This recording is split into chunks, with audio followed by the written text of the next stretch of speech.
بسم الله الرحمن الرحيم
এই পর্যায়ে মহাগ্রন্থ আল-কুরআন থেকে তাফসীর পেশ করবেন আজকের মাহফিলের বিশেষ মুফাসসির বিশ্বমন্ডিত মুফাসসির প্রধান ইসলামী চিন্তাবিদ ও শিক্ষাবিদ রাজশাহী আল-মারকাজুল ইসলামী আল-সালাফির মুহাদ্দিস বাংলা পৃথিবীর স্পিকার শায়েখ মুজাফফর বিন মুহসিন সাহেব শায়েখ মুজাফফর বিন মুহসিন সাহেব কুরআন মূল্যবান বক্তব্য পেশ করার জন্য বিনীত অনুরোধ করছি।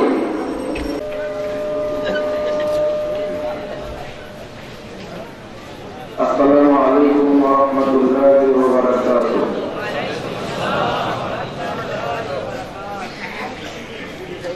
ইন্নাল হামদালিল্লাহ নাহমাদুহু ওয়া নাস্তাঈনুহু মান ইয়াহদিহিল্লাহু ফালা মুদিল্লা লাহু ওয়া মান ইউদ্লিল ফালা হাদিয়া লাহু وأشهد أن لا إله إلا الله وحده لا شريك له وأشهد أن محمدا عبده ورسوله أما بعد فأعوذ بالله من الشيطان الرجيم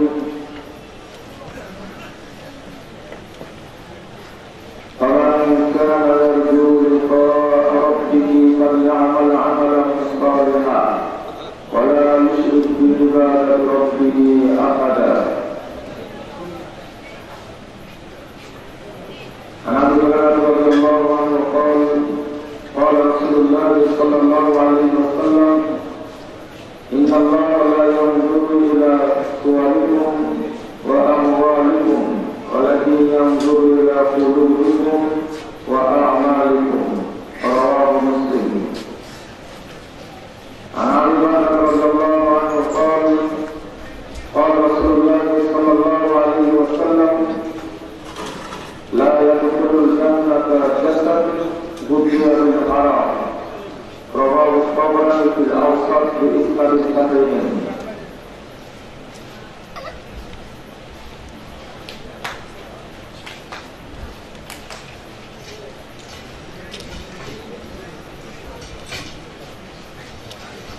নগর বাজার কেন্দ্রীয় জামে মসজিদের উদ্যোগে আয়োজিত উপস্থিত মুহতারাম উলামায়ে কেরাম, আজকের প্রতি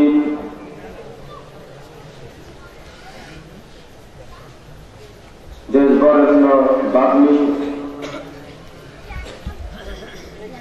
শেখ আমানুল্লাহ বিন ইসমাইল আল মাদানী হাফিজাহুল্লাহ তাআলা, উপস্থিত সম্মানিত অতিথিবৃন্দ, সুধী মণ্ডলী, সামনে উপবিষ্ট শ্রদ্ধেয় মুসলিম মাতৃমণ্ডলী, প্রান্তীয় ছাত্র ও যুবক ভাইয়েরা, পর্দার আড়ালের মা ও বোনেরা, বক্তব্য পেশ করবো ইনশাআল্লাহ। ওয়া তাওফীকি ইল্লা বিল্লাহ, আলাইহি তাওয়াক্কালতু ওয়া ইলাইহি উনীব। সম্মানিত উপস্থিতি, আলোচনা চলাকালীন আপনারা কেউ উঠা বসা করবেন না। যিনি তো অনুরোধ জানাচ্ছি, কেউ দাঁড়িয়ে আলোচনা শুনবেন না, বসে আলোচনা শোনার চেষ্টা করবেন। বহু মানুষ বাহিরে ঘোরাফেরা করছেন, তাদের প্রতি অনুরোধ জানাবো পবিত্র কোরআন এবং সহিহ হাদিসের আলোচনা শ্রবণ করার জন্য আপনারা প্যান্ডেলে এসে উপস্থিত হওয়ার প্রস্তুতি গ্রহণ করুন।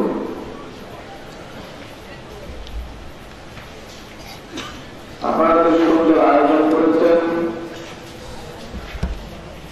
এজন্য আমাদের পক্ষ থেকে আন্তরিক মোবারকবাদ।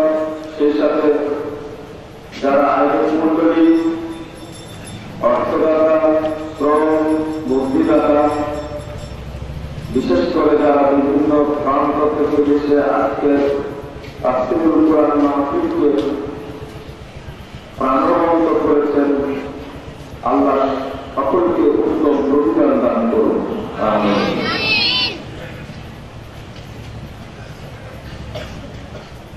তিন ধরনের কথা বলেছেন আলোচনা করার জন্য। আমি এমন একটি বিষয় উল্লেখ করেছি, আশা করি আপনাদের আশাটা পূরণ হবে ইনশাআল্লাহ। বলেছেন সুদ এবং টাকা। কেউ বললেন শিরক ও বিদআত, কেউ বলছেন সামাজিক প্রেক্ষাপটকে সামনে নিয়ে দুটি কথা বললেন। আমরা যে ইবাদতগুলি করে থাকি, সেই ইবাদতগুলি আল্লাহ রাব্বুল আলামিনের নিকটে কবুল হয় কিনা সেটা আমরা একটু মানসিকভাবে যাচাই করতে পারি কোরআন এবং সহিহ হাদিসের মানদণ্ডে। মৌলিক শর্ত দুইটি। এক নম্বর, আল ইখলাস ফিল্লাহ, যে ইবাদতটা আমি করব সেটা একনিষ্ঠ চিত্তে, দৃঢ় চিত্তে, নিবিষ্ট মনে করতে হবে আল্লাহর জন্য। অন্য কোন উদ্দেশ্য এখানে সংশ্লিষ্ট হবে না, অন্য কোন উদ্দেশ্য এই জায়গায় সম্পৃক্ত হবে না। দুই, যে ইবাদতটি আমি আপনি করব, সেই ইবাদতটি হতে হবে যেভাবে করেছেন আমাদের নবী মুহাম্মদ সাল্লাল্লাহু আলাইহি ওয়াসাল্লাম, ঠিক ওইভাবেই হতে হবে। উদ্দেশ্য আল্লাহ রাব্বুল আলামিনকে সন্তুষ্ট করা নয়, চেয়ারম্যান সাহেবকে সন্তুষ্ট করা, এটা ইবাদত হবে না। এই সালাতটি তখন রিয়া হয়ে যাবে, তাকে শিরক বলে। দ্বিতীয় উদ্দেশ্য আল্লাহ রাব্বুল আলামিনকে সন্তুষ্ট করার জন্যই মসজিদে আপনি হাজির হলেন, তবে যে ইবাদতটি করলেন এটা রাসূলের তরিকায় হলো না, না হওয়ার কারণে এটাকে আরবি ভাষায় বিদআত বলা হবে। যদি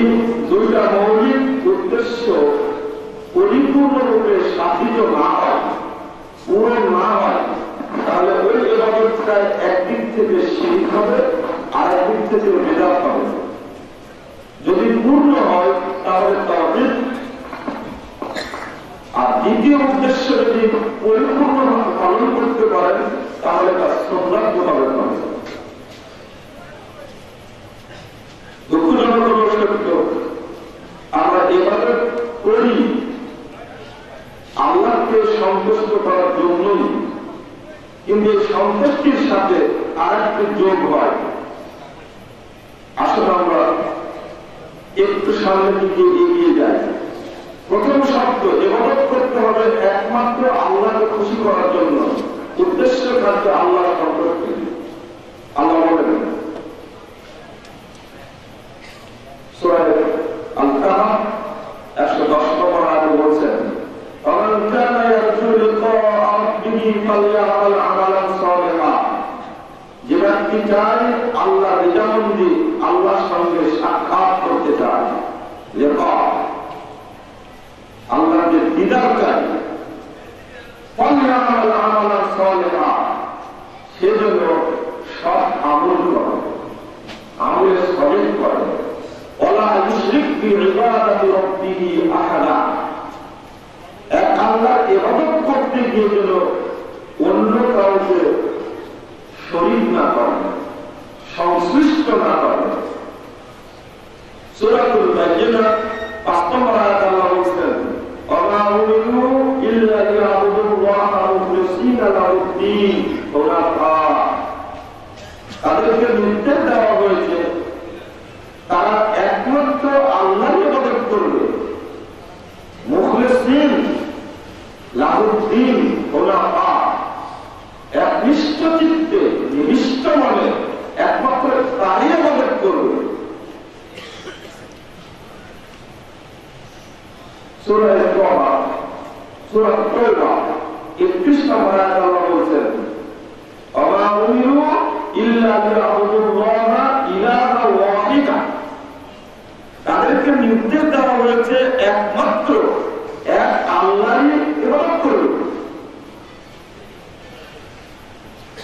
সূরা যারিয়াত 56 নম্বর আয়াতে আমরা অনেকেই জানি, ওয়া খালাকতুল জিন্না ওয়াল ইনস ইল্লা লিয়াবুদুন। বললাম মুখস্থ আছে, এই আয়াতটি একটু বোঝানোর চেষ্টা করি। আমি জিন এবং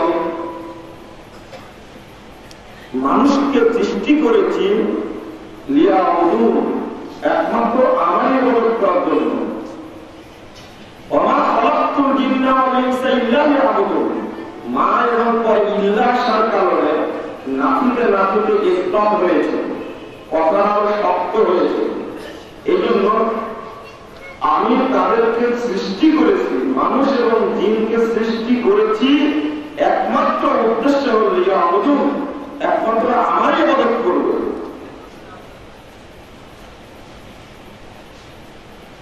এই সাইডটা একটু ঘোরাফেরা বন্ধ করুন, একটু লক্ষ্য রাখবেন, পাঁচের কোনো যাতায়াত যেন না করে। আল্লাহ বলছেন, ওয়া খালাকতুল জিন্না ওয়াল ইনসা ইল্লা লিয়াবুদুন, একমাত্র আমারই ইবাদত করবে।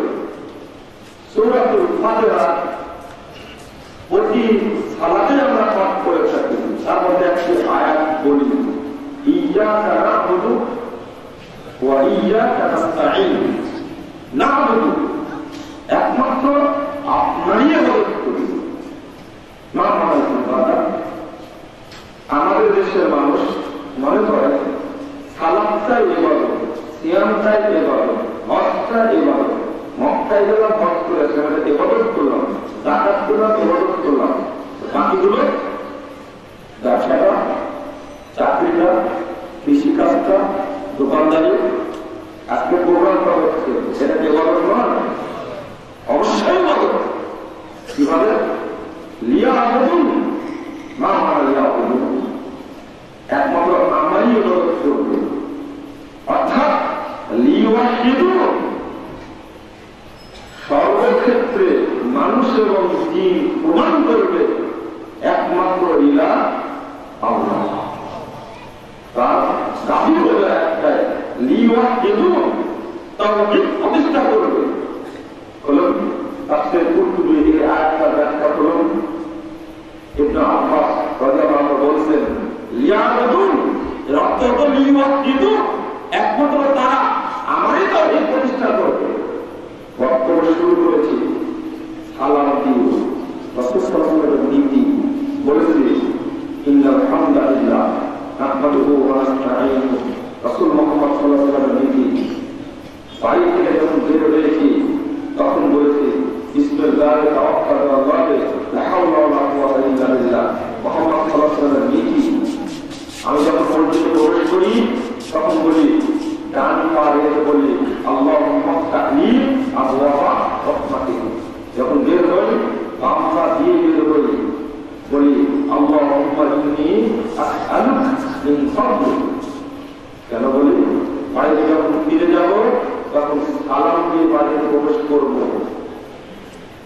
প্রত্যেকটি ক্ষেত্রে যখন গাড়িতে উঠবেন আপনি তখন ডান পা গাড়ির সিঁড়িতে রেখে আপনাকে উঠতে হবে। কি বলবেন সুবহানাল্লাযী সাখারা লানা হাযা ওয়া মা কুননা লাহু মুকরিনিন ওয়া ইন্না ইলা রাব্বিনা লামুনকালিবুন। এটা যখন বসবেন তখন বলবেন আল্লাহু আকবার আল্লাহু আকবার আল্লাহু আকবার লা ইলাহা ইল্লাল্লাহ লা ইলাহা ইল্লাল্লাহ লা ইলাহা ইল্লাল্লাহ। এরপর আল্লাহুম্মা ইন্না নাসআলুকা ফিসহাতানা হাযা বিররা ওয়া তাকওয়া ওয়া মিনাল আমালি মা তারদা আল্লাহুম্মা হাফিজ আলাইনা ফিসহাতানা হাযা ওয়া qina nabuda আল্লাহুম্মা ইন্নী আউযু বিকা মিন ওয়াসাত সাফর ওয়া কারামাতিল মুনকার সই মুনকার মিন মাল ওয়া আহদ। কেন যেখানে যাবে লিওয়াহিদু অর্থ কি একমাত্র আমারই তাওহীদ প্রতিষ্ঠা করবে। শুধু তাই নয় ইয়াকা না'বুদু একমাত্র আপনারই ইবাদত করি। বলুন তাফসীর ইবনে কাসির ইয়াকা না'বুদু আই ইয়াকা নুওয়াহিদু একমাত্র সব ক্ষেত্রে আপনাকেই মানি আপনারই তাওহীদ প্রতিষ্ঠা করি। কৃষিকাজে যখন বের হয়ে যায় তখন একমাত্র আপনাকেই মানি। এক গ্লাস পানি আপনি পান করবেন, আপনার নিজেকে পান করতে পারবেন? এক গ্লাস পানি পান করতে হলে কতটা মিনিট মানা লাগে? গ্লাসটা করতে হবে ডান হাতে। যারা বাম হাতে চা পান করে পানি পান করে তারা শয়তানের আমল করে। ডান হাতে পানিটা খাওয়ার সময় এক নিঃশ্বাসে খাওয়া যাবে না, অন্তত 2 নিঃশ্বাসে খেতে হবে। 3 পানির মধ্যে শ্বাস ফেলা যাবে না। 4 পানিটা পান করার পরে বলতে হবে আলহামদুলিল্লাহ। কয়টা হলো? এই এক গ্লাস পানি খেতে হলে আমাকে এই নিয়মগুলো মানা লাগছে। অর্থাৎ আমি সর্বক্ষেত্রে আল্লাহ রাব্বুল আলামিনের বিধানকে মেনে চলছি। কিন্তু দুঃখজনক একটা ব্যাপার, ওই পাশ্চাত্যের একটা ফতোয়া আমাদেরকে দিয়ে দিত।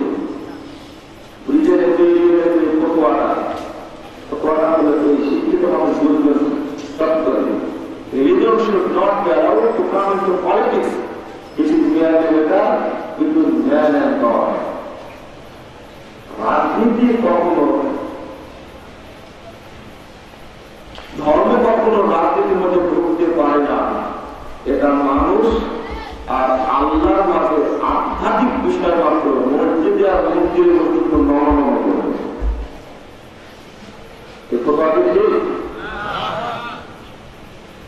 যখন এই কথাটা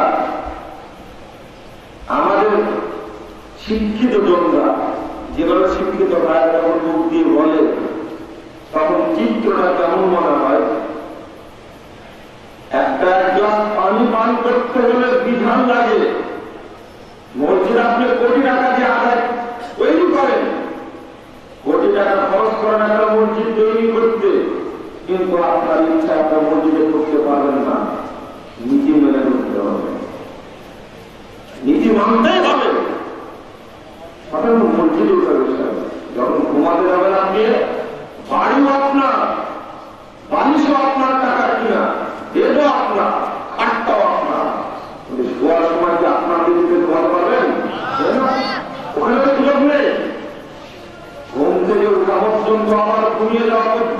পুরোটাই আপনার ইবাদতের মধ্যে। এই কথাই বলি ইয়াকা না'বুদু ওয়া ইয়াকা নাস্তাঈন। কেন বলি? একমাত্র আপনার তাওহীদ প্রতিষ্ঠা করি।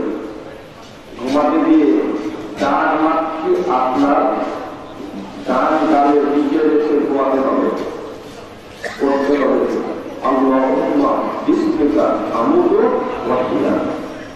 ডান হাতকে রেখে বলতে হবে আল্লাহুম্মা ইন্নী ইবাদাকা ইয়াওমা তাবআসু বা'সা, আল্লাহুম্মা ইন্নী আযাবাকা ইয়াওমা তাবআসু বা'সা। এই কথাটি বলেই আমাকে ঘুমাতে হবে। ঘুম থেকে যখন জেগে যাবেন তখন বলবেন আলহামদুলিল্লাহিল্লাযী আহইয়ানা বা'দা মা আমাতানা ওয়া ইলাইহি নুশুর। যখন ঘুম থেকে উঠে বসলেন, চোখে ঘুম লেগে আছে, তখন চোখ আপনি হাতটা মুছবেন আর বলবেন কি লা ইলাহা ইল্লাল্লাহু ওয়াহদাহু লা শারীকা লাহু লাহুল মুলকু ওয়া লাহুল হামদু ওয়া হুয়া আলা কুল্লি শাইইন কাদির। চোখের ঘুম দূর করে যখন বের হচ্ছেন, যাবেন টয়লেটে, বলছেন কি আল্লাহুম্মা ইন্নী আউযু বিকা মিনাল খুবুসি ওয়াল খাবাইস। বাথরুম সারা করে বের করছেন, বলছেন কি গুফরানাকা। কত সহজ! সর্বক্ষেত্রে যদি ইবাদত থাকে, এমনকি ঘুম থেকে উঠে আপনার পায়ে জুতা করছেন, আপনার অনুমতি আছে যেগুলো জুতা করতে পারবেন? আগে গুফা করতে হবে। আমি রিয়াবতের ব্যাখ্যা দিতে এই জায়গায় আসলাম। একটা জুতা করতে হলে যদি শরীয়ত লাগে, এই দেশের অর্থনীতি চলবে নাকি এখানে শরীয়তের প্রয়োজন নেই? এদেশের সমাজনীতি চলবে অথচ নাকি শরীয়তের প্রয়োজন নেই? এদেশের রাজনীতি চলবে কিন্তু এখানে নাকি শরীয়তের দরকার নেই। কি মিলছে কথার সাথে?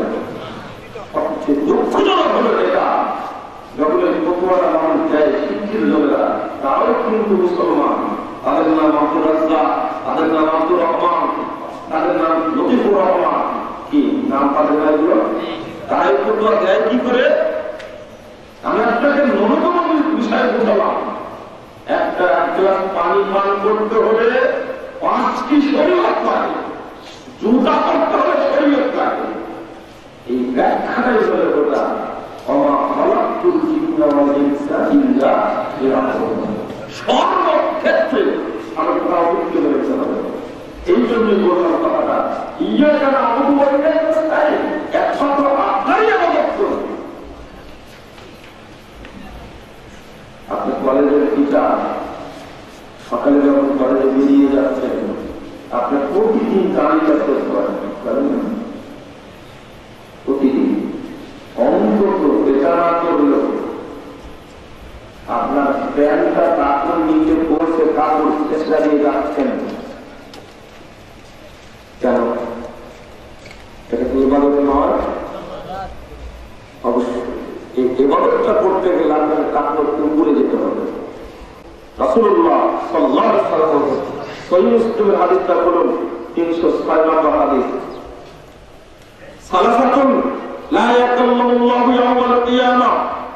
3 শ্রেণীর মানুষের সঙ্গে কাল কিয়ামতের মাঠে মহান রব্বুল আলামিন কথা বলবেন না।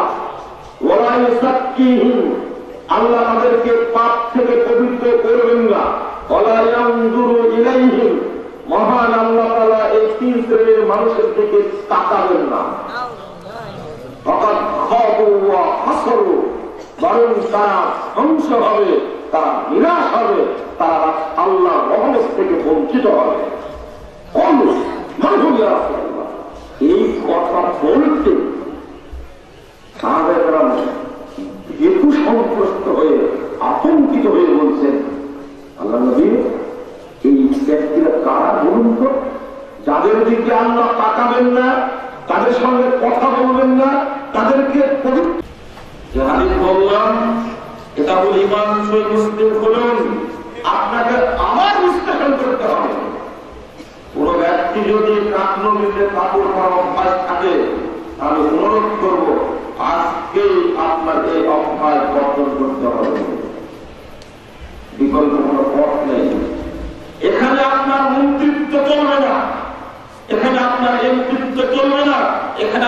চেয়ারম্যান চলবে না, এখানে আপনার মাতবর চলবে না।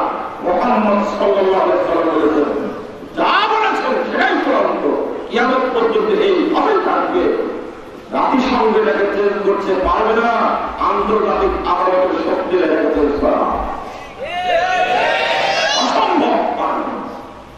আর সুযোগ কিয়ামত পর্যন্ত এইভাবে।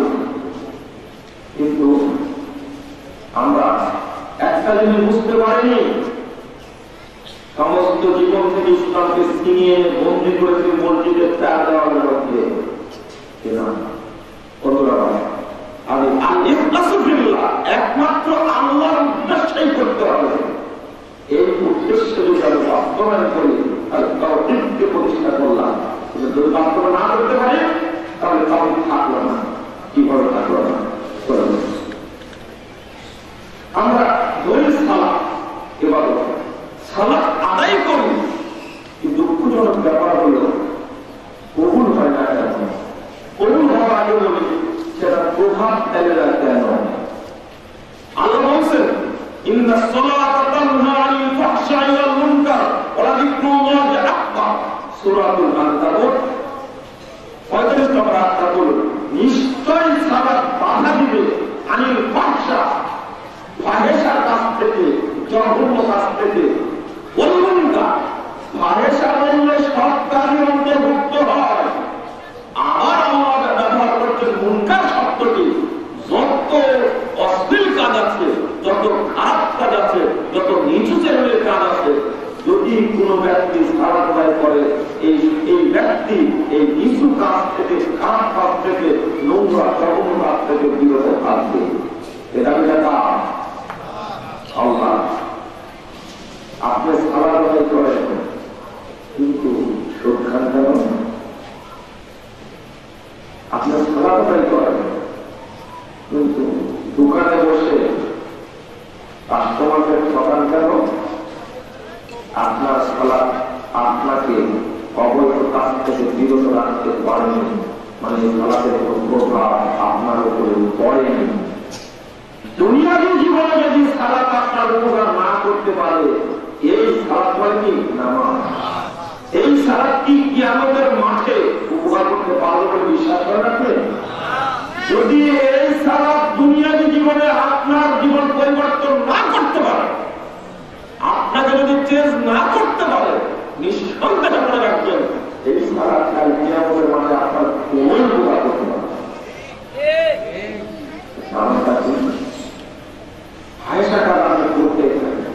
আপনার মুসলিম সালাত আদায় করেন কিন্তু আপনি বাড়িতে করতেন কয়েকটা জিনিস দেখতে পাবেন। হ্যাঁ, বাড়ির শোকেসের মধ্যে অনেকগুলো মূর্তি ঢুকানো আছে, আপনার ছবিটা দেওয়ালে টাঙানো আছে, আপনার বাপের ছবিটাও আছে ওখানে। না থাকলে নেতা নেত্রীর ছবি তো আছে।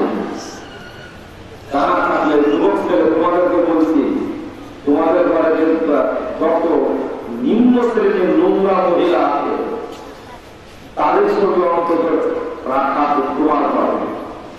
তুমি আবার কিন্তু সবের সালাত ঠিকই মসজিদে করতে আসবে না। তুমি কি ভাবলে শরীরটা কি এইরকমই?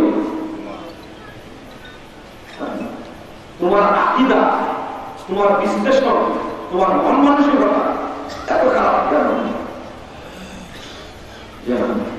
প্রশ্ন আছে। আমি আরেকটু বুঝাই, একনিষ্ঠ চিত্তে ইবাদত করতে হবে।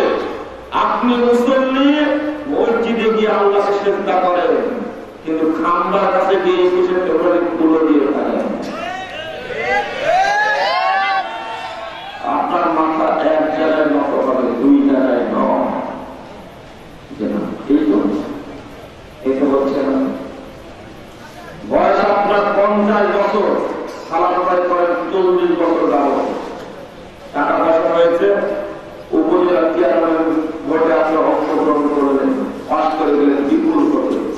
কৃতজ্ঞতা জানানোর জন্য আপনি খাম্বার কাছে নিয়ে গেলেন, 40 বছরটা অর্জন করেছিলেন, সব শেষ হয়ে গেছে, একটাও না। আমি বুঝাতে না পারি আপনাকে, ওরা যাবো হাজির দ্বারা বোঝাবো। খাতা কলম থাকলে শুনে নেবেন, হুজ্জতি এখানে নয়, কোরআন এবং সুন্নাহর সামনে কোনো হুজ্জতি খাবে না। আপনার আকীদায় ত্রুটি রয়েছে, সালাত আদায় করেন বলে সালাত কবুল হয় না কেন? আজকে আপনাকে বিশ্লেষণ করতে হবে। কত সহজ নয়। মানুষের মুসলিম ব্যক্তির মাথায় একমাত্র নত হবে আল্লাহর কাছে।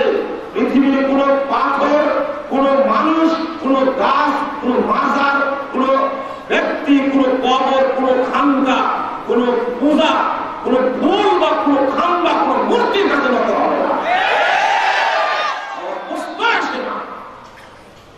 এক জায়গায় নত হবে।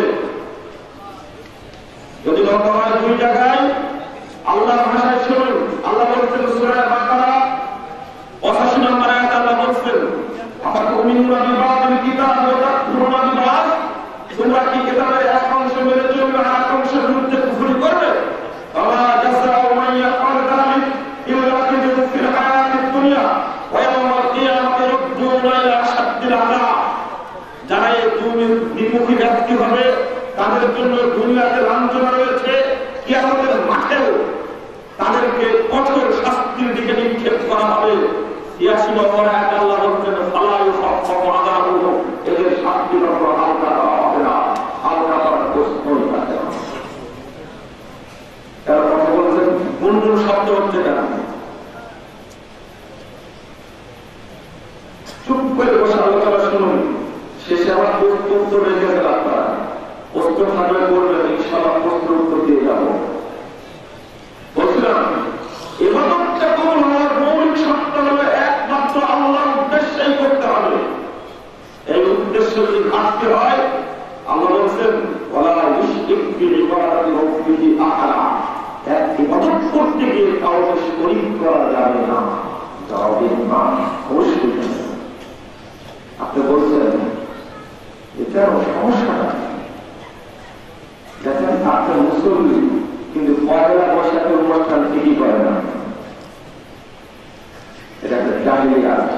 আজকে নির্ভেজাল তাওহীদের অনুষ্ঠানে আপনি শরীক হয়েছেন, আগামীকাল যখন ফেনীর কলেজ মাঠে বিশাল অনুষ্ঠান হবে, ঢাকা থেকে বড় নেতা আসবে, ওই অনুষ্ঠানে আপনি অংশগ্রহণ করবেন। এটা হলো তাওহীদের অনুষ্ঠান, আর ওই অনুষ্ঠান হবে জাহিলিয়াতের অনুষ্ঠান। ওখানে গেলেন কেন? আমি প্রশ্ন করতে চাই। আল্লাহ রাসূল সাল্লাল্লাহু আলাইহি ওয়াসাল্লাম বলছেন যে না, জাহিলিয়াতের নামে শরীক পাওয়া যাবে না। হাদিসটা আপনাকে এখনই বুঝিয়ে দিই। তিরমিজি 2863 নম্বর হাদিস, কিতাবুল আমসাল 3 নম্বর মুসনাদ খুলুন। মুহাম্মদ সাল্লাল্লাহু আলাইহি ওয়াসাল্লাম বলছেন, মান দাআ বিদাওয়াল জাহিলিয়া, যে ব্যক্তি মানুষকে জাহিলিয়াতের দিকে আহ্বান করে, ফামিন জুসা জাহান্নাম, এই ব্যক্তি জাহান্নামে দণ্ডপ্রাপ্ত হবে। ওয়াইন সালা, যদি ওই ব্যক্তি সিয়াম পালন করে, ওয়া সাল্লা, যদি ওই ব্যক্তি সালাত আদায় করে, ওয়া জামান্না মুসলিম, যদি নিজেকে পাক্কা মুসলিম বলে দাবি করে, তো ও জাহান্নামে যাবে। আপনি হাদিসটাকে আরেকবার শুনবেন। মুহাম্মদ সাল্লাল্লাহু আলাইহি ওয়াসাল্লাম বলছেন, মান দাআ বিদাওয়াল জাহিলিয়া, যে ব্যক্তি মানুষকে জাহিলিয়াতের দিকে আহ্বান করে, যে ব্যক্তি মানুষকে জাহিলিয়াতের দাওয়াত দেয়, যে ব্যক্তি জাহিলিয়াতের আমদানি করে, ফামিন জুসা জাহান্নাম, এই ব্যক্তি জাহান্নামের দণ্ডপ্রাপ্ত হবে। ওয়াইন সামা, যদিও সিয়াম পালন করে, ওয়া সাল্লাহ, যদিও সালাত আদায় করে, ওয়া জামাআনা মুসলিম, যদি নিজেকে পাক্কা মুসলিম বলে দাবি করে। উলামায়ে কেরাম এখানে অনেক উপস্থিত থাকতে পারেন, আরবির অনুবাদ যদি ভুল হয় কান ধরে এটা থেকে বিদায় দেব ইনশাআল্লাহ। আপনি বলবেন অনুবাদে ভুল হয়েছে কিনা, অসম্ভব। যেভাবে আরবি অনুবাদ করতে হবে ভালোই করেছি, আপনি বোঝার চেষ্টা করুন। এই জন্যই তো ইবাদত কবুল হয় না। আপনি যে হাদিস শুনেছেন, আসসালাতু মিফতাহুল জান্নাহ, মুসনাদ আহমদের 57 নম্বর হাদিস, নামাজ বেহেশতের চাবি, এই হাদিস ঠিক নয়। এই হাদিস এই হাদিস, এই হাদিসের মধ্যে দুইজন রাবী, দুর্বল রাবী রয়েছে। একজন হল সুলাইমান বিন আশআস, আরেকজন হলেন আবু ইয়াহইয়া আল-ফাত্তাহ। দুইজন দুর্বল রাবী, বরং জান্নাতের চাবি হলো লা ইলাহা ইল্লাল্লাহ। এটা হলো জান্নাতের চাবি। খুলুন সহিহ বুখারী 5827 নম্বর হাদিস, যে ব্যক্তি লা ইলাহা ইল্লাল্লাহ বলতে অন্তর থেকে মুখ দিয়ে নয়, ওই ব্যক্তি কোথায় যাবে? জান্নাতে যাবে।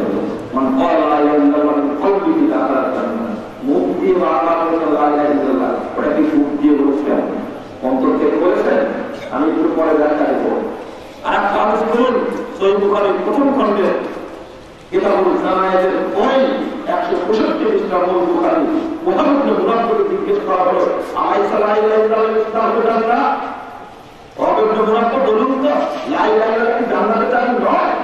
তখন তিনি বলছেন বলা অবশ্যই জান্নাতের চাবি। তবে শাস্ত্র লিকুল্লি ইসলামিন আসমান আপনার প্রত্যেক চাবির ভিতর যা আছে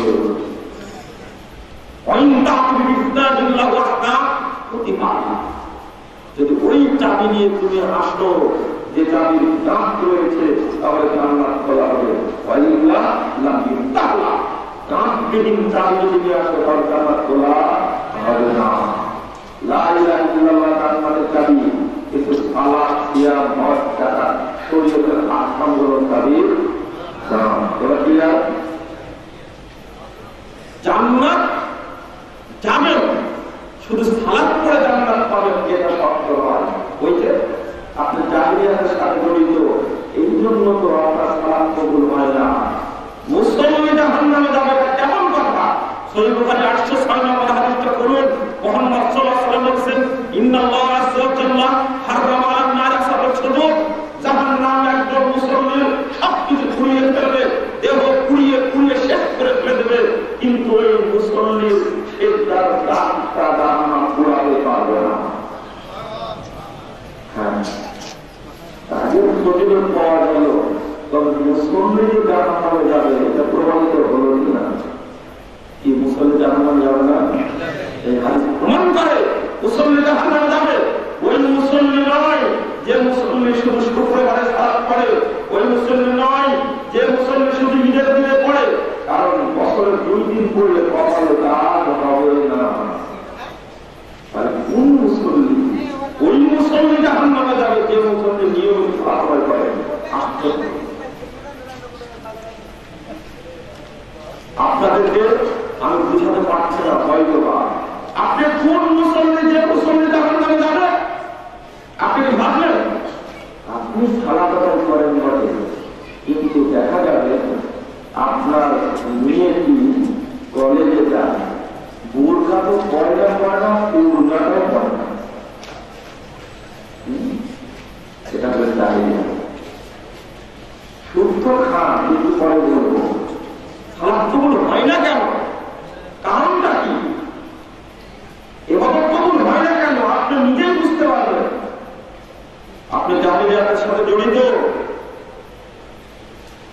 আপনার বাড়িতে গেলে দেখা যাবে আপনি মসজিদে সালাত আদায় করেন, তার আগে পড়েন, ঠিক আছে, কিন্তু বাড়িতে এসে দেখা যাবে টিভি চ্যানেলগুলো, ইন্ডিয়ার সব চ্যানেলগুলো খোলা আছে। যত নোংরা ছবি আপনার স্ত্রী, আপনার মেয়ে, আপনার পরে সব বলবে পরিষ্কার যায়। এটা তো জাহিলিয়াত, এটা তো জাহিলিয়াত, এটা দায়িত্ব যে জাহান্নামে যাবে, ও যে জান্নাতে যাবে না, একটা হাদিস বলে দিয়েছে। আপনাদের সংশয় দূর হয়। মুহাম্মদ সাল্লাল্লাহু আলাইহি ওয়াসাল্লাম বলেছেন মুসনাদ আহমদ 7273 নম্বর হাদিস সহিহের সনদে বর্ণিত হয়েছে, আপনি সালাত আদায় করেন আর ভাবেন সালাত কেন কবুল হয় না, সালাতের প্রভাব আপনার জীবনে কেন পড়ে না? আল্লাহ বলেছেন সালাসাতুল কদ হারামাল্লাহু আলাইহিমুল জান্নাহ, 3 শ্রেণীর মানুষের উপর আল্লাহ জান্নাতকে হারাম করেছেন। 3 শ্রেণীর মানুষের উপর আল্লাহ জান্নাতকে হারাম করেছেন। 3 শ্রেণীর মানুষ জান্নাতে যাবে না। তার মধ্যে 1 শ্রেণীর মানুষ আমার যারা নিশা জাতীয় দ্রব্য পান করে তাদের উপর জান্নাত হারাম। ওয়াসখোর, গাঁজাখোর, চুয়ানিখোর, ছেঁচিলেখোর, বিড়িখোর, তবলাখোর, সুরখোর, আলাদাখোর, যত মাদক দ্রব্য আছে সবগুলো হারাম। হারাম করে জান্নাতে যাবে না।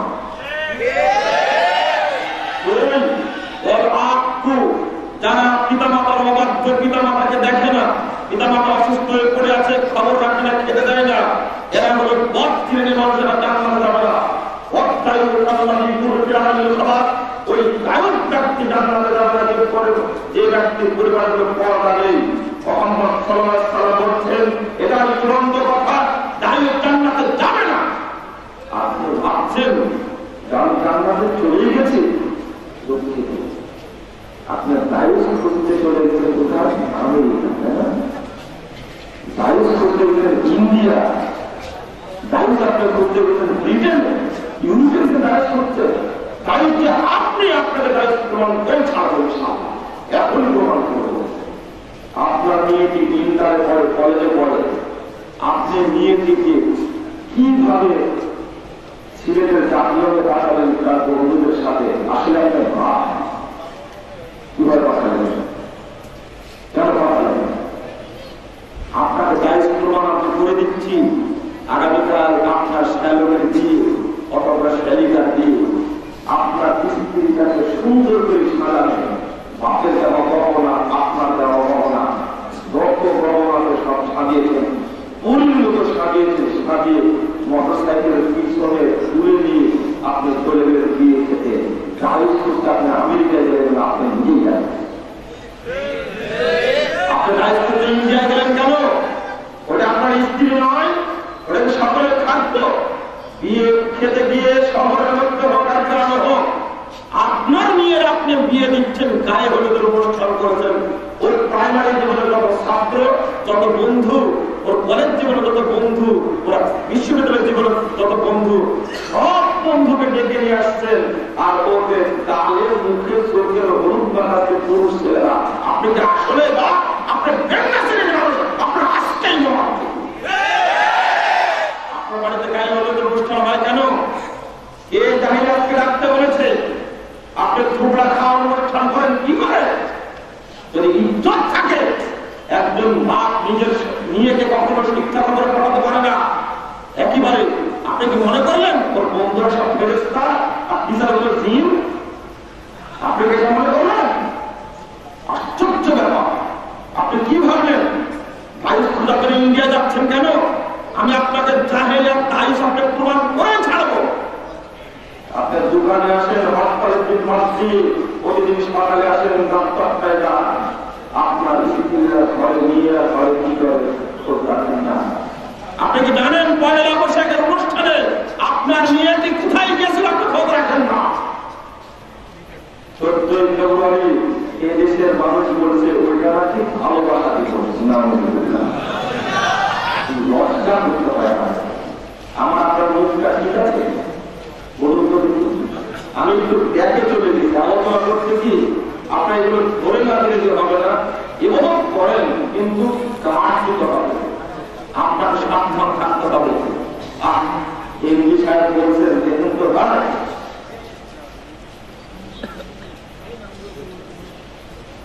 এমপি সাহেব বলছেন দেখুন তো ভাই, একটা ঘটনা ঘটছে যে বৈশাখী ইলিশে কিনতে হলো পান্তা ভাত খাবে তার কেজি হলো 5,300 টাকা কেজি। আমি বলছিলাম আপনাকে, আমি একটা খোঁজ রাখি না। আর একটা দিবস পালিত হয়, সেটা হলো 31st নাইট, তাই না? আগে বাবা বলছে কি জানেন, 31st আপনার খারাপ ভাষা নেবেন না। আমি যখন রাজশাহী বিশ্ববিদ্যালয়ে পড়াশোনা করি তখন 14 ফেব্রুয়ারি দিবসটাকে ছাত্রদের মধ্যে পয়লা ফাল্গুন তৈরি করেছে, বসন্ত গরম। এই অনুষ্ঠানগুলোতে কি হয় আপনারা আমরা জানি না। আপনি যদি না দেখতে পান তাহলে আপনার আমন্ত্রণ দেওয়া আপনাকে, আপনার হাতের যদি যান দেখবেন ওই জিয়া চত্বর অর্থাৎ জিয়া উদ্যোগের পাশে সংসদের পাশে দেখতে পাবেন আপনার ভালোবাসা দিবস কাকে বলে, আর দিবসটা পয়লা ফাল্গুনটা কাকে বলে। আর দুঃখ দেওয়া বাঙালিদের কপালে দুঃখ হলো এটা এক শ্রেণীর বুদ্ধিজীবী বাংলাদেশে ওই আমেরিকা ব্রিটেনের সংস্কৃতি নিয়েছে, নারী পুরুষকে পরে জেলার মধ্যে নিমজ্জিত করে। আপনার মেয়ে 14 ফেব্রুয়ারি বের হতে পারবে যদি আপনি মুসলমানের বাচ্চা হন। আপনার মেয়ে কখনো পয়লা বৈশাখের অনুষ্ঠানে যোগদান করতে পারেন না, আপনিও পারেন না। জাহিলিয়াতের অনুষ্ঠানে আপনি অংশগ্রহণ করলেন কেন? আমি শিক্ষিত ব্যক্তিদেরকে চোখে অঙ্গুলিতে দেখিয়ে দিতে চাই যে দেশের বিশ্ববিদ্যালয়ের একজন সিনিয়র প্রফেসর বাংলার মুখোশ পরা রাস্তায় ঘুরে এই দেশে শিক্ষা ব্যবস্থা সামনে বিশ্বাস করি না। একজন সিনিয়র প্রফেসর, আমি স্যারকে বললাম আপনার মতো একজন টিচার, বৌদ্ধ টিচার, আপনি বাংলার মুখোশ পরে রাজধানীতে রাস্তায় ঘোরাফেরা করছেন, এই দেশে কোন নৈতিক শিক্ষার ব্যবস্থা আছে? এটাকে আপনি নৈতিক বিশ্বাস করেন? আমেরিকা, ব্রিটেন, অন্য দেশের ফ্রান্সের লোকেরা ছাত্র তৈরি করে, বিজ্ঞানী তৈরি করবে, রাষ্ট্রবিজ্ঞানী তৈরি করে, জ্ঞানী তৈরি করবে। আর বাংলাদেশের বিশ্ববিদ্যালয়গুলোতে আমার আপনার সন্তানকে আমি যখন ভর্তি করি অনেক খুব ভালোবাসা নিয়ে, কিন্তু বিভিন্ন জাহেরি সংস্কৃতি আমদানি করে ছেলেরা মেধা অর্জন থেকে ফিরে গেছে, আজকে জাহেরিয়াত অর্জন করছে, কিন্তু বাঙালি জাতিদের মাথায় ছেড়ে এখন পর্যন্ত আফসোস করে বললাম, বন্ধুরা আমার, যে কোনো দিবস পালন করা শিরক, যে কোনো দিবস পালন করা শিরক, দিবসের পূজা করা শিরক। আপনিও ম্যারিজে পালন করেন, ম্যারিজটা করেন বিবাহ দিবস, আপনি দুপুরে উপরে করেন সেটা আমি জানি না। ছোট্ট বাচ্চা হয়ে গেছে দিবস পালন করেন। আমি একটা কথা আগে বলেছিলাম, আপনার মাথার মতো ফায়দা নাই, দ্বিতীয় বেলায় মতো ফায়দা। এবার বলুন, এখন দুধের মধ্যে এক ফোঁটা গরুর পেশাব করলে দুধটা ভালো থাকবে? পরীক্ষা করে দেখেছেন? কেউ পরীক্ষা করেন? কেউ পরীক্ষা করেন? হ্যাঁ। 2 নম্বর হল বিষ খেয়ে মানুষ মরে যায়, হ্যাঁ, কেউ বাঁচে না। পরীক্ষা করে দেখেছেন? কেউ দেখেছেন? বিষ মানুষের খেয়ে এটা আপনি জানেন? নিশ্চিত চূড়ান্ত ভালো জায়গায় মরে যে দুধের মধ্যে যদি পেশাব করে যায় সুর নষ্ট হয়ে যাবে। আপনি পরীক্ষা করে দেখেন, আপনার পাপ পরীক্ষা করেন, তার বাবা পরীক্ষা করেন, কেমন পর্যন্ত হয়তো দুধের মধ্যে এক ফোঁটা গরুর পেশাব পরীক্ষা করবেও না, কিন্তু বিশ্বাস আপনার গ্রহণ করবে যে দুধ মানিত হয়ে যাবে। কেন? আপনার গ্রহণ করে বিশ্বাস হয় কোরআন সুন্নাহ আল্লাহ প্রদত্ত কিয়ামত পর্যন্ত বের হবে না, সেটা ব্যাপারে আপনার বিশ্বাস নেই। কেন নেই? আমি বোঝাতে পারছিলাম এই জায়গায় গিয়ে, এই যে ইখলাসের মধ্যে ত্রুটি ঢুকেছে, ইখলাসের মধ্যে ত্রুটি ঢুকেছে, এই জন্য আমি আমল পরিবর্তন, কিন্তু আমলটা বহু নষ্ট হয়ে যাচ্ছে। পুকুরের মধ্যে যদি বিষ ফেলে দেন, শুধু পানি নষ্ট হবে, মাছ মরবে না, তাই না? মাছ মরবে। এরকম চূড়ান্ত বাস্তবতা আপনার সামনে, আপনার মসজিদে চিন্তা করার পরে আবার খাম্বার কাছে চিন্তা করলেন কেন? আকিদা সংশোধন করাটা আমার গুরুত্বপূর্ণ জন্য চেষ্টা করছি। আল্লাহ বলছেন, যদি তারা শিরক করে তাদের যাবতীয় আমল নষ্ট হয়ে যাবে। সূরা আন-নাস 8 নম্বর আয়াত। আল্লাহ রাব্বুল আলামিন এই কথা বলার পরে শুধু মানুষকে বলেননি, মুহাম্মদ সাল্লাল্লাহু আলাইহি ওয়াসাল্লামকে লক্ষ্য করে বলেছেন। সূরা জুমার 65 নম্বর আয়াতে আল্লাহ বলেছেন, আইনা আশরাকতা ইয়াহবাতুল আমাল। এ মুহাম্মদ, মানুষ শুধু নয়, আপনি নিজেও যদি আল্লাহর সঙ্গে শিরক করেন, আপনার আমল অবশ্যই ভালো হয়ে যাবে। আল্লাহর মধ্যে আমল ভালো হয়ে যাবে, কিন্তু আমি কখনো বুঝতাম না যে শিরক করলে আমল বাতিল হয়ে যায়। আমি বুঝতে পারলাম। এবার আপনি দাপট দেখাবেন আমাকে, এমপি সাহেবের দাপট দেখাবে, মন্ত্রী সাহেব দাপট দেখাবে, এই মর্মে এই সমস্ত কথা বলে গেল। মানে কেন বলে গেল? আপনার দাপট কয় বছর? 5 বছর, 9 বছর, ধরলাম 100 বছর। তারপরে কোন মূর্তি পূজার সাথে মুসলমানদের কোন আপোষ নেই, খাম্বা পূজার সাথে মুসলমানদের কোন আপোষ নেই। আমি একজন মুসলিম ব্যক্তি কখনো খাম্বার সামনে দিয়ে একটা ভুল দিতে পারি না, হিন্দুর সাথে সাদৃশ্য হয়ে যায়। রাজশাহী বিশ্ববিদ্যালয়ে যখন 3rd ইয়ারে পড়ছি, একজন হিন্দু ছেলে দুর্গা পূজার ছুটির পরে বিশ্ববিদ্যালয় ক্যাম্পাসে ঢুকছে।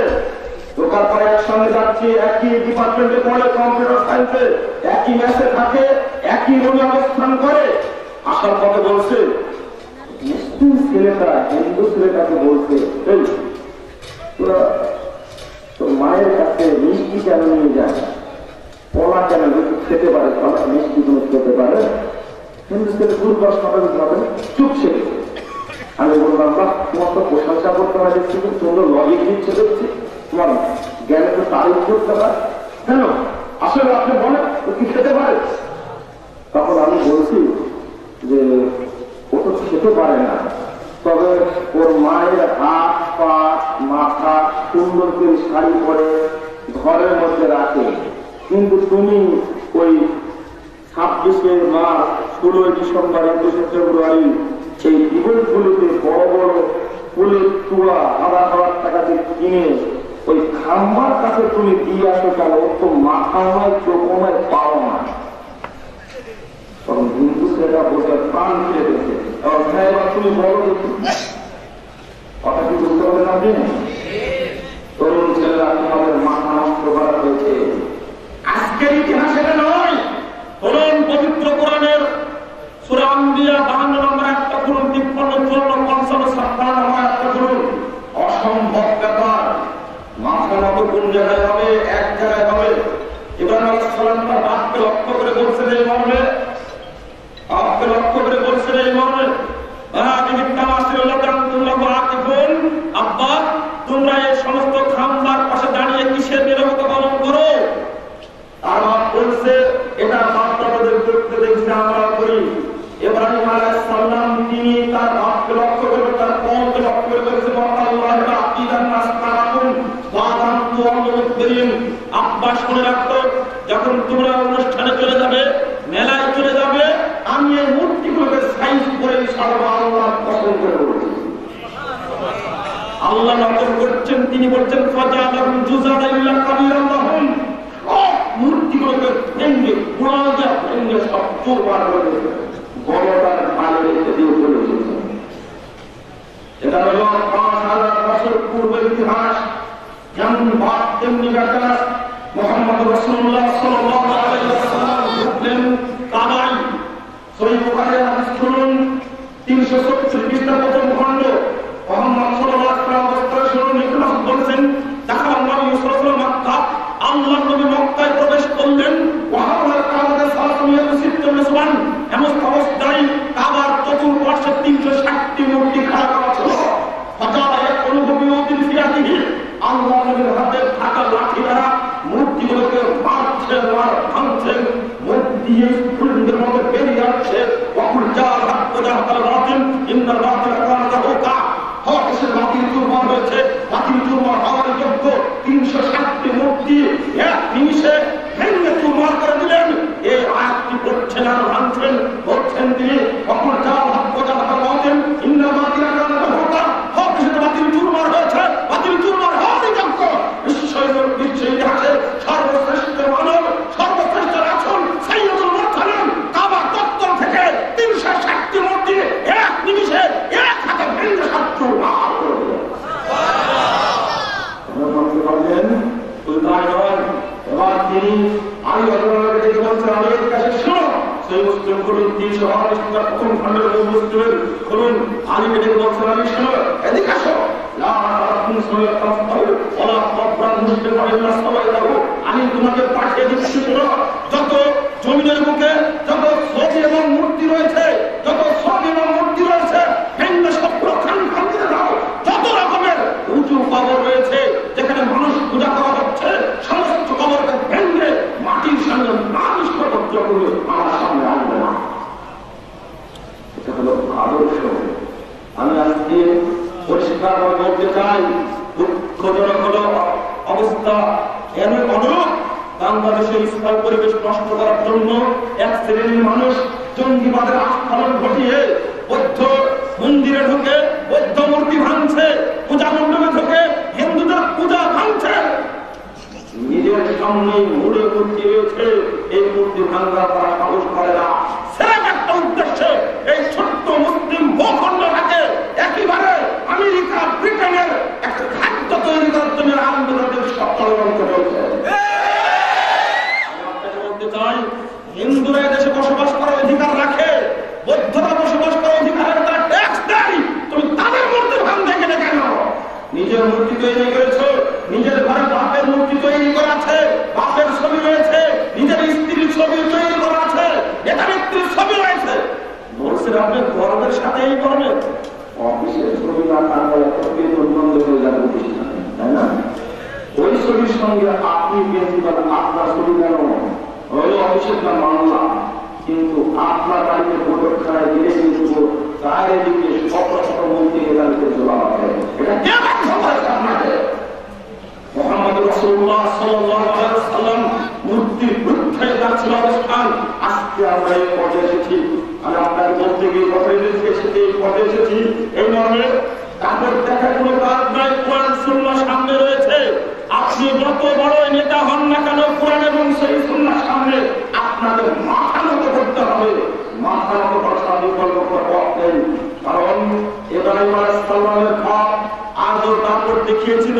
কাপড় কি আসলে? কাপড়টা কি? কাপড়ই অন্যরকম।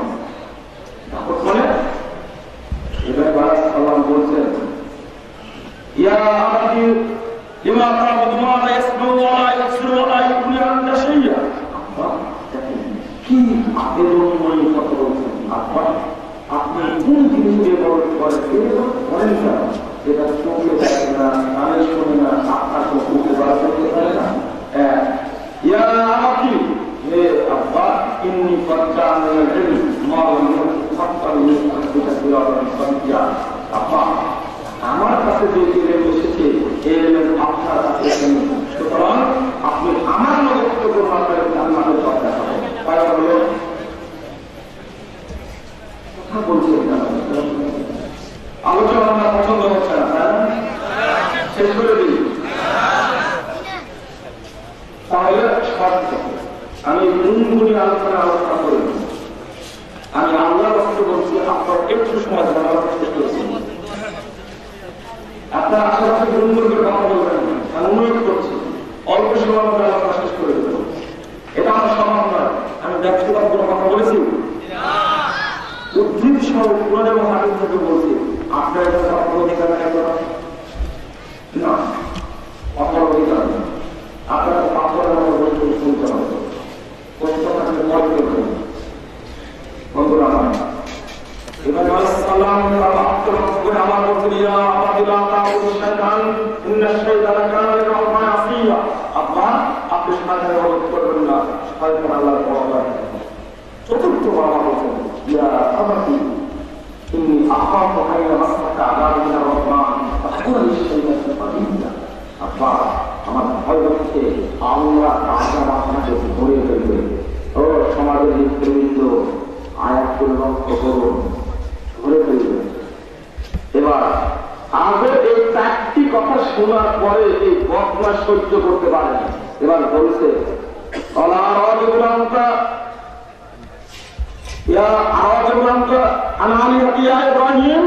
ইব্রাহিম, তুমি কি আমার এই মূর্তিগুলো বুটগুলোকে তাচ্ছিল্য করছো? তুমি কি ভর্ৎসনা করছো? লাইলাম তামতাহি, হে ইব্রাহিম, তুমি যদি চুপে না যাও, তুমি যদি বন্ধ না করো, লাজমান না, আমি তোমাকে পাথর নিয়ে তোমার মাথা আমি ঘুরিয়ে দেবো। অক্ষরে মানিয়া ওলঙ্গা পুরো না করলাম। দেখছেন আদরের কাগজ কত আদর পেয়েছিল নম্বরের রাষ্ট্রমন্ত্রী নম্বরের করেন না, কিন্তু এই হালকা সম্মানটা তার পক্ষ থেকে কেন করি না? কেন করি? বন্ধুরা আমার, অনেকে জানেন না তাই করেন। অনেকে জানার চেষ্টা করেন না তাই করেন।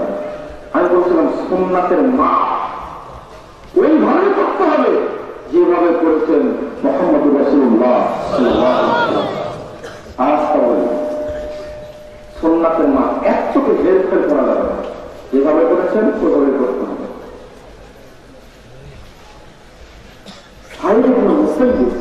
একদিন দেখছেন মসজিদে একটা লোক ফজরের পরে বেশি বেশি সালাত করছে, বেশি বেশি সালাত করছে। ফজরের পরে সালাত করা যায়, সূর্যের রাত পর্যন্ত সালাত নেই, কিন্তু বেশি বেশি করছে। তখন তুমি ফজরের সালাত করে এত সালাত করো কেন? তখন ওই ব্যক্তি বলছে, আপনি ধমক দিচ্ছেন কেন? আজও আজকে বলে আমার সালাতি, আমি সালাত করার কারণে আল্লাহ আমাকে শাস্তি দিলেন। পিতাকে বলে দিচ্ছেন কি উত্তর হবে? সালাদ করার কারণে আল্লাহ শাস্তি দেবেন? আপনার কি মনে হয়? না, করতে আসবে না। দেখবেন উত্তর দিচ্ছেন ভাই ওই কথাটা লাইউ আসজিবুকা বিসসালাতি, তোমাকে সালাতের কারণে আল্লাহ শাস্তি দেবে না। ওয়ালা ইউআযিবু বিখিলাফিস সুন্নাহ, এখানে এই সময়তে সালাত পড়া নিষেধ, এরপরেও তো তুমি সুন্নাতের বিরুদ্ধে করছো, এই সুন্নাতের বিরুদ্ধে করার কোনো সাহায্য করবে না। মাঠ পানি চলে যাবে, যতটুকু করেছেন অতটুকু করতে হবে, বেশি করা চলবে না। মুতাবিআত রাসূলুল্লাহ সাল্লাল্লাহু আলাইহি ওয়াসাল্লাম যেভাবে করেছেন মুহাম্মদ সাল্লাল্লাহু আলাইহি ওয়াসাল্লাম ওইভাবে করতে হবে। সুন্নাতের মর্যাদা অন্য সময় করবো, তবে এতটুকু বলবো আপনার আমল কাজে মিল থাকে। কিন্তু দুঃখজনক ব্যাপার হলো এমন কিছু করছি, আরে উন্নতন তো দূরের কথা, কোরআন হাদিসে এর জাল হাদিসও মাফ করবেন না।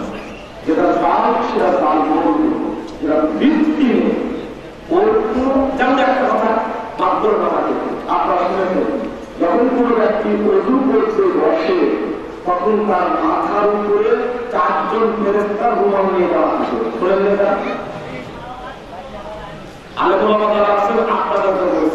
দেখুন তো এই কথাটুকু কোন গ্রন্থে বর্ণিত হয়েছে? যদিও আজকে আমরা প্রায় ১,৫০০ বছর পরে এসে বিশ্লেষণ করছি, তাই না? ১,৫০০ বছর পরে এসে বিশ্লেষণ করছি। সুতরাং দেখি তো এই বর্ণনা কোথাও আছে কিনা, আছে কিন্তু খুঁজে দেখি তো। কেউ দেখতে চান না, কেউ দেখতে চান না। আমরা উদ্ধৃতিতে মেলায় একটা উদাহরণ দিলে আরো ক্লিয়ার হবে। আমি যদি বলি যদি 4 হাদিস থাকে, 4 হাদিস বলবো না, 4 হাদিস তবে এটা নাই, বলবো না। ওযু করার সময় করতে হয় বিসমিল্লাহির রহমানির রহিম, আলিফ লাম মিম হারফুন অশুক্র বাতিল। তারপরে মানে আপনাদের যে অবস্থা আছে জোর হাত করে বলে আপনাদের আপনারা দেখবেন যে বর্ণিত কোন হাদিস গ্রহণ করতে অনুরোধ করে বলে দিলাম। আমি তর্কে গেলাম না, বাসায়ের জন্য করলাম, তবে দুঃখিত আপনি বলবেন না হাদিসে না থাকলে কি মিটারে রয়েছে না, এটা আমি পাচ্ছি না। অনেক আলেম রয়েছে, আমি চিটাগাঙ্গে ও সিলেটে 2 জায়গায় আলেমদের সামনে কথা পেশ করেছি। আপনারা পড়েন একটা ইফতারের সময় খুব প্রচলিত দোয়া, সব জায়গায় বলে আল্লাহুম্মা সুল্লি আলা, তারপরে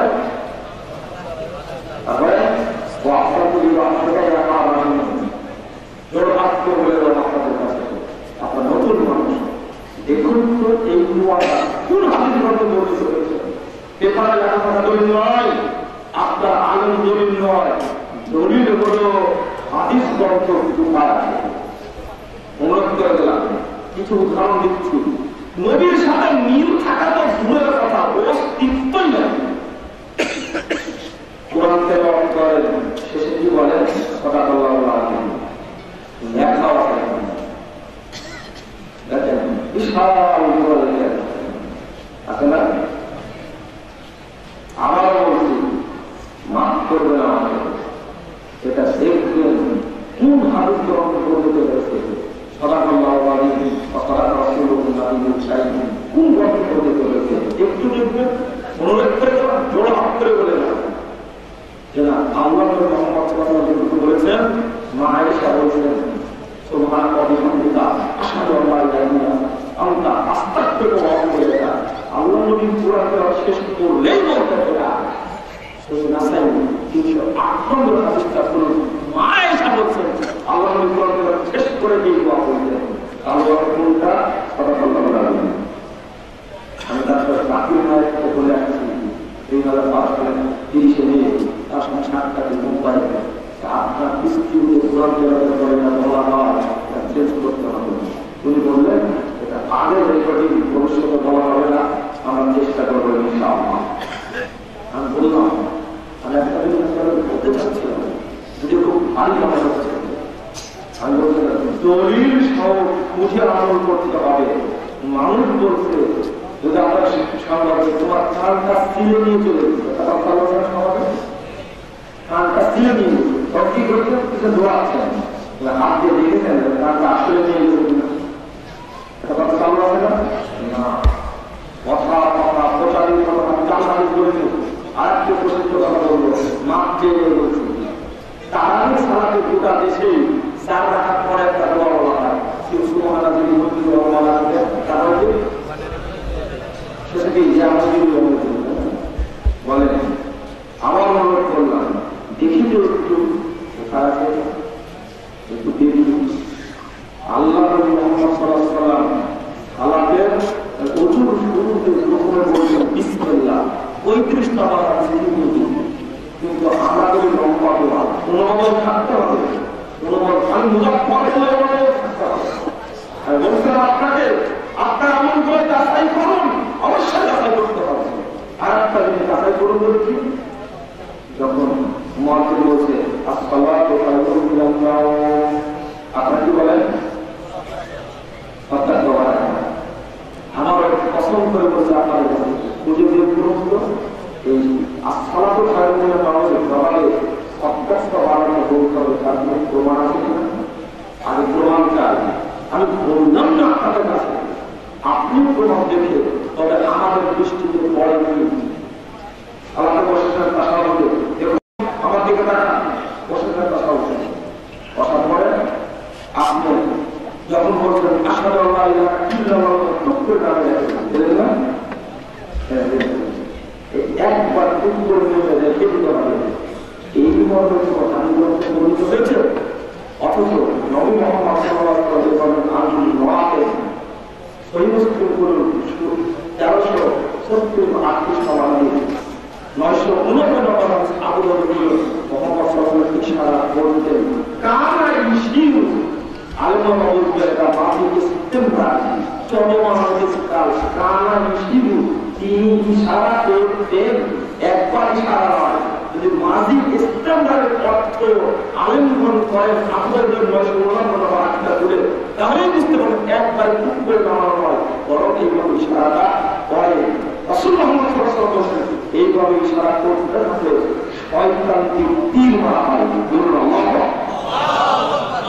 আমি উদাহরণ দিলাম, একইভাবে মুহাম্মদ সাল্লাল্লাহু আলাইহি ওয়াসাল্লাম নিজেকে আপনাকে কেবল পুরো করতে হবে, সালাত থেকে শুরু করে সবই করতে হবে। সেটা একটা পয়েন্ট বলছিলাম, 3টা বলতেছিলাম, একটা হলো শেষে হালাল রুজি ইবাদত করে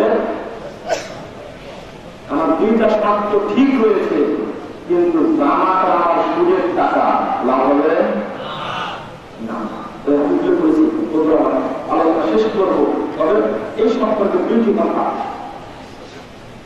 নাম্বার 1, আপনি ইবাদত করবেন, তবে সাবধান থাকুন যেন আপনার খাদ্য হারাম না হয়, আপনার পোশাকটা যেন হারাম টাকা না হয়।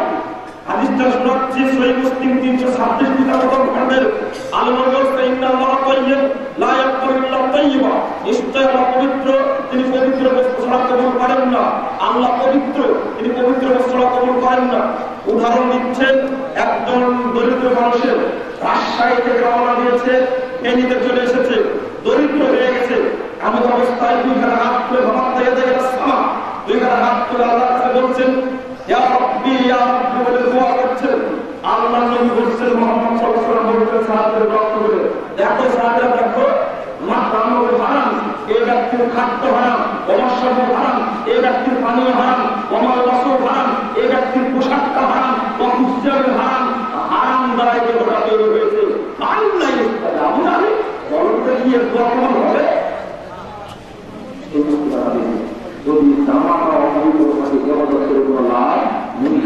মুহাম্মদ সাল্লাল্লাহু আলাইহি ওয়াসাল্লাম বলেছেন, দরিদ্র ব্যক্তি যদি আপনি দরিদ্রতার অজুহাত দেখিয়ে জনতা ব্যাংক থেকে 10 লাখ টাকা লোন নিয়ে আপনি দোকান করলেন, বাড়ি করলেন, সেটা সুদের টাকা বাড়ি করে ইবাদত কখনো হবে না। আপনি আপনার স্ত্রীকে গ্রামীণ ব্যাংকে পাঠালেন কেন? স্ত্রী দেওয়ার জন্য। আপনি লোন তুললেন কেন? আপনি বাদাম বিক্রি করে খান, সহায় না, আপনি রাস্তা রাস্তায় বসে ভিক্ষা করে খাওয়া সুখ খেতে পারবেন না। সুযোগটাই ব্রহ্মকে মারাত্মক হয়ে ওদের আমার সময় শেষ হয়ে গেল। বলছিলাম যদি আপনি দেশ থেকে সরাসরি খান, সরাসরি খান, সরাসরি করে আপনি দিব্যি সুখ ভক্ষণ করছেন, আর আপনি মনে করছেন আমাদের মতো কবুল হচ্ছে, হারাম যদি ঢুকে এবার কবুল হবে না।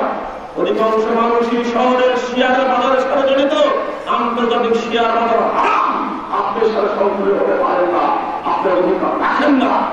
আপনি জমি কটে নিচ্ছেন, এগ্রিমেন্ট নিচ্ছেন, বন্ধক নিচ্ছেন, জমি এইভাবে নিচ্ছেন। আপনি 2 লাখ টাকা দিলাম আর 2 বিঘা জমি নিলাম, যতদিন টাকা ফেরত না দেবেন ততদিন জমি আমি খেতে থাকবো। এবার পৃথিবীর কোন বিদ্যান নেই, এই প্রকারে উল্টে ধরে, এটা চলবে না। লিজ নেওয়া যায়, যদি 5 বছরের ধরে বন্ধক নিলেন 5 বছর শেষ হয়ে গেল, একজন ফেরত পাবো, টাকা ফেরত নেই।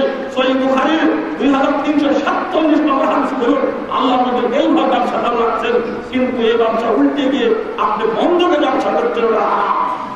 ফল বিক্রি ব্যবসা চলছে, আজকে ইমাম সাহেবও ব্যবসা করছে, আলেম সাহেবও ব্যবসা করছে, জমির ব্যবসা। যারা খাচ্ছে অনেকভাবে, আপনি ফলের বাগান, আমের বাগান একসঙ্গে বিক্রি করছেন, 9 বছরের চুক্তিতে বাগান বিক্রি করে ফলে যাচ্ছেন। হাজি সাহেব 10 বছরের চুক্তিতে ফলের বাগান বিক্রি করে নষ্ট করতে যাচ্ছে। হাজি সাহেব জানেন না এই বিমানবন্দর যাবে না, বাগানে যাচ্ছে না। জানা সহিহ মুসলিম বলুন 3994 নম্বর হাদিস, আনিল মুআমা, আল্লাহর নবী ফল নষ্ট হওয়ার আগে বিক্রি করে নিষেধ করেছেন, মকুল বিক্রি করা যাবে না। সেখানে পাতা বিক্রি করেছে 10 বছর চুক্তি যাওয়া হজ করতে হবে। হাজি যখন ফল পুষ্ট হবে, কাতর হবে, তখন বিক্রি করতে হবে। এগুলো আমরা বিভিন্নভাবে সুদে জড়িয়ে পড়েছি। বাংলাদেশের সুদের একটা স্বর্গরাজ্য, খুব দাম একটা সংস্কৃতি সুদ বাংলাদেশের। আমি বলছিলাম এবাদত করলে মন শত দুইটি, তার আগের শব্দ হালাল রুজি, আমরা আপনারা হালাল রুজি ভক্ষণ করে এবাদত করার চেষ্টা করি। আল্লাহ আমাদের তৌফিক দান করে, আল্লাহুম্মা আমিন। যারা আমরা আজকে জাহিলিয়াতের সাথে জড়িত, যারা আমরা আজকে অবৈধ কাজের সাথে জড়িত, আল্লাহ তুমি আমাদেরকে সেই অবৈধ নমুনা কাজ করে জড়িত করার তৌফিক দান করে, আল্লাহুম্মা আমিন। আমাদেরকে এই মৌলিক 3টি শর্ত, একমাত্র ইখলাস আল্লাহর জন্য, আর একমাত্র রাসূল সাল্লাল্লাহু আলাইহি পদ্ধতিতে ইবাদত করার তৌফিক দান করে, আল্লাহুম্মা আমিন। বিশেষ করে সালাতটা আপনারা শুদ্ধ করার চেষ্টা করবেন। বিভিন্ন আহ্বান আছে, আমি আমার বক্তব্য করছি, সকলকে